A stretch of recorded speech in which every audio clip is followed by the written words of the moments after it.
Les ustensiles alimentaires français sont principalement de couteaux et de fourchettes, qui sont associés au repas français à base de la viande. La France est donnée par élevage. La base d'aliments est le bœuf et le mouton, coupés de la viande avec couteaux qui sont plus pratiques et élégants. Le principe d'utiliser est d'utiliser la main droite avec un couteau ou d'une cuillère pendant la purification à gauche. Quand on mange avec un couteau et une fourchette, on utilise une fourchette à gauche de la nourriture fixe, puis un couteau pour couper de la viande d'une petite dé qui est tombée dans l'assaisonnement et à boucher avec la fourchette. L'utilisation d'ustensiles de différentes tailles sont pas les mêmes. Par exemple, pour fourchette, il y a différents types. Fourchette à salade, fourchette à viande, fourchette à fondue, fourchette à dessert.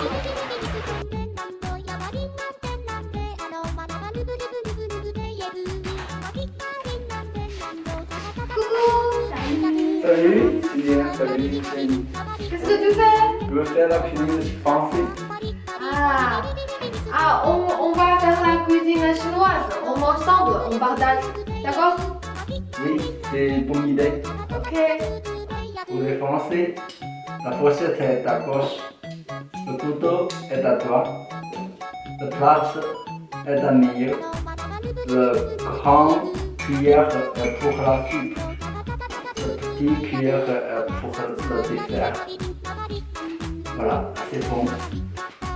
Ce sont beaucoup. Que les Chinois, on utilise que les baguettes. Seulement baguette, c'est incroyable. Comment tu fais? Comment ça? Non, pas comme ça. On utilisait une main.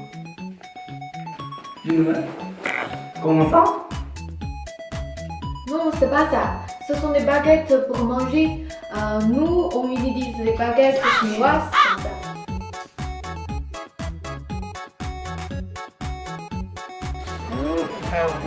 Avec 24 kg de fromage consommés par an et par habitant, les Français sont parmi les plus gros consommateurs du monde. Juste derrière les Grecs, c'est les produits laitiers le plus consommés devant le yaourt. Les 10 préférés françaises du fromage. Le premier est le camembert, le deuxième est le chèvre, le troisième est le brebis basque, le quatrième est le condé, le cinquième est le embandel râpé, le sixième est le Saint-Nectaire, le septième est le cantal, le huitième est l'emmental en morceaux, le neuvième est remblochon, le dixième est le roquefort. Un pays comme la France, qui sait fabriquer plus de 1200 sortes de fromage, ne peut pas mourir.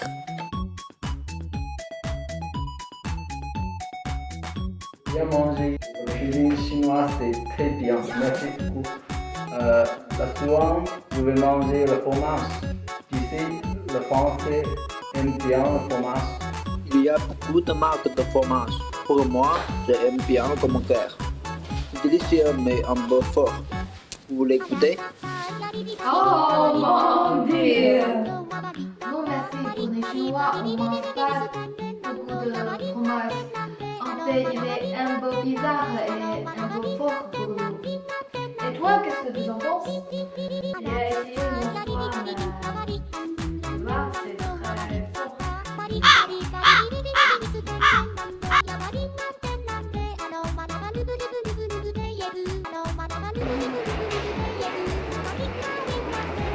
parasol, il n'est jamais vu enfant. Le Français aime bien le soleil, même si le soleil était fort. Il prend seulement la lunette soleil ou le chapeau de soleil. Encore plus surprenant, c'est que le Français ne prend jamais le parapluie. Il juste prend le chapeau.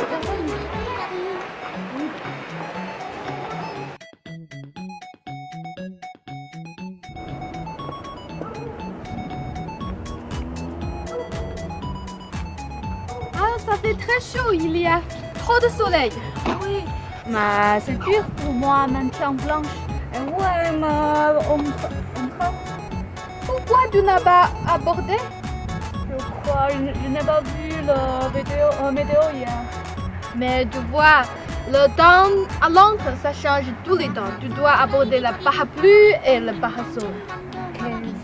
Mais tu as pris. Tu as la chance cette fois. Moi, je l'ai abordé. Tu vois.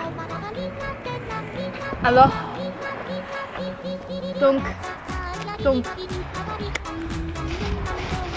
Ah, Oui, alors on y va. On n'a pas peur de soleil maintenant. On va pas bronzer maintenant.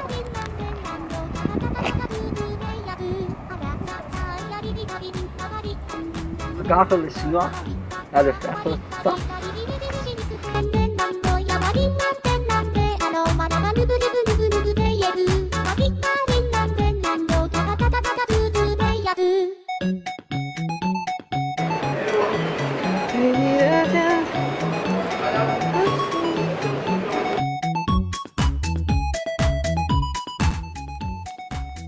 Le 10 janvier, le magazine Closer relevait la relation secrète entre le président de la République, François Hollande, et la comédienne Julie Gaillet.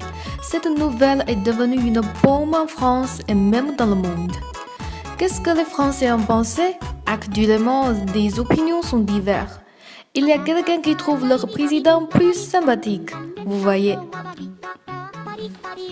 Pour moi, le fait que François Hollande soit faillible, cela le rend plus humain, plus normal. Comme de nombreux présidents avant lui, que ce soit François Mitterrand en France, ou JF Kennedy et Bill Clinton aux États-Unis, il aurait eu lui aussi des relations extra-conjugales. Selon un sondage, 4 Français en couple sur 10 ont déjà été infidèles ou pourraient l'être. En plus, on voit François Hollande apporter des croissants à l'actrice. C'est plutôt sympa, non ? Faites attention à ce qu'il a dit. Selon un sondage, 4 Français en couple sur 10 ont déjà été infidèles ou pourraient l'être. Oh mon Dieu! Mais il y a aussi quelqu'un qui pense exemplaire et ils sont forcément déçus. Si François Hollande n'avait commis aucune bourde depuis le début de son mandat, je n'aurais rien trouvé à dire. Mais là, il y a eu l'affaire Leonarda, sa mauvaise blague sur l'Algérie, le sabre en Arabie Saoudite et j'en passe. Avec cette sombre histoire d'infidélité qui vient s'ajouter, le président enchaîne les couacs et se ridiculise. Actuellement, les Français sont assez tolérants. Selon une enquête officielle, plus des 3/4 des sondés ne se sentent ni concernés ni choqués par les révélations sur la relation supposée entre François Hollande et Julie Gaillet. Et même le sondage Opinion 8 montre que, après le scandale, ces notes de sondage fait également augmenter légèrement. On voit dans la plupart des pays dans le monde le scandale de président, spécialement sur des relations extra-conjugales, est une affaire publique et grave. Même si aux États-Unis, comme on a mentionné, dans 200 ans d'histoire depuis avoir établi l'État, il n'y avait que le président Reagan a divorcé. Et après le scandale de Bill Clinton, son image publique a chuté évidemment. Et en Chine, les affaires comme ça sont même plus graves. Les fonctionnaires ont peur d'être impliqués dans les relations extra-conjugales parce que dès que le scandale est relevé, la vie politique de ce fonctionnaire sera sûrement terminée. Mais en France, comme vous voyez, la situation est très différente. Depuis la création de la 5e République, seulement un peu plus d'un demi-siècle,